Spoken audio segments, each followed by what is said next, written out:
E ao longo dessa semana, a TV Brasil, as emissoras de rádio da EBC e o portal da empresa na internet vão apresentar reportagens sobre a censura durante a ditadura militar de 1964 a 1985. E o repórter Ri vai mostrar agora como a censura afetou a produção musical no país. A repressão e as histórias de dor que marcaram o período da ditadura militar desafiaram a criatividade dos artistas.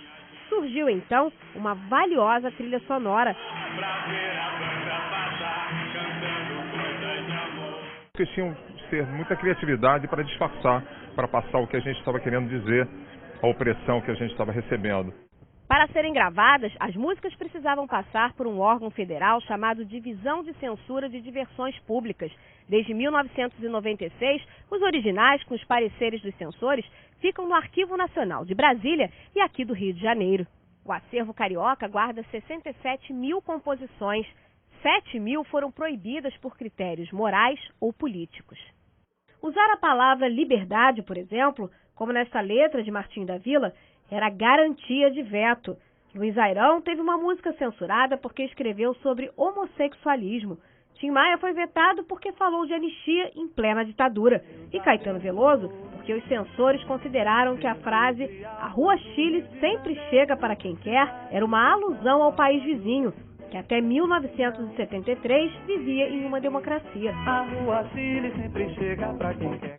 Roberto Menescal era diretor artístico da gravadora que tinha a maioria dos grandes nomes da MPB naquela época.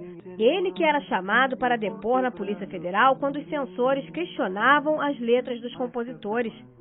Chico Buarque era o mais perseguido. Você não gosta de mim, mas sua filha gosta. Tudo dele era censurado. Então a gente tinha que driblar, como no caso do Chico, até um pseudônimo, né, que ele botou, Julinho da Adelaide, para poder botar uma música dele no disco. Menescal lembra que a música Cálice, uma das mais conhecidas de Chico Buarque, feita em parceria com Gilberto Gil, foi cantada pela dupla em um show em 1973, apesar de ter sido vetada porque a censura entendeu que a letra era um trocadilho com o verbo calar. O músico revela que nos bastidores, os censores tentaram impedir, sem sucesso, a apresentação. Afasta de mim esse cálice, afasta de mim esse cálice, afasta de mim esse cálice. Alô? Foi lá embaixo e mandou cortar o som da sala. Mas acho que já tinha a gravação praticamente completa. Gonzaguinha está entre os artistas que mais tiveram músicas vetadas. Em 1973, um censor proibiu de uma só vez 9 letras do compositor. São as lutas dessa nossa vida que eu estou querendo.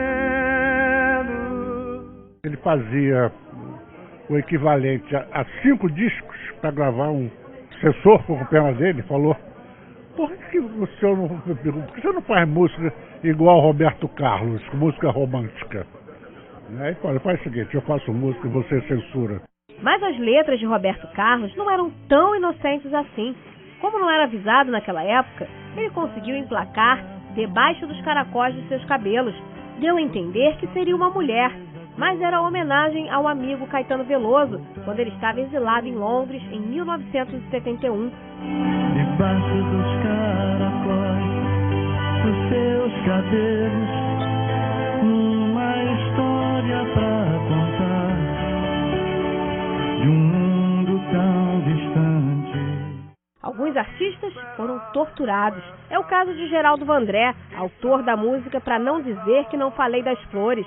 Virou um hino de resistência contra a ditadura.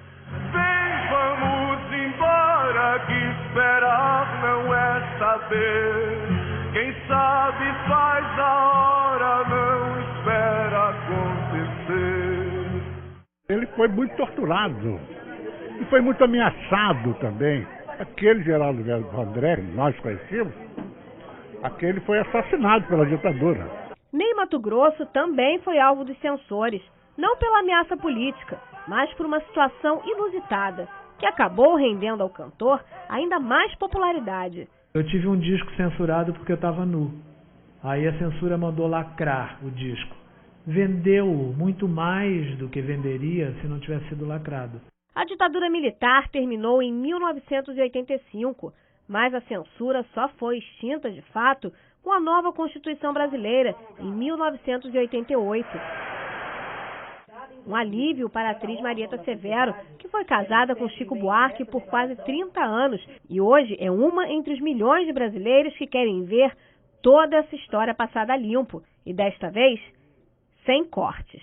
Você não pode omitir um pedaço da sua história pessoal na tua vida, você não pode omitir um pedaço da história do teu país.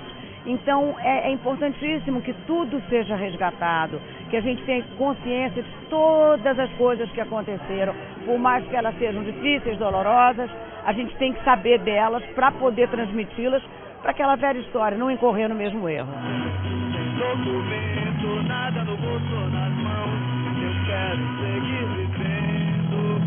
Amor, eu vou, porque não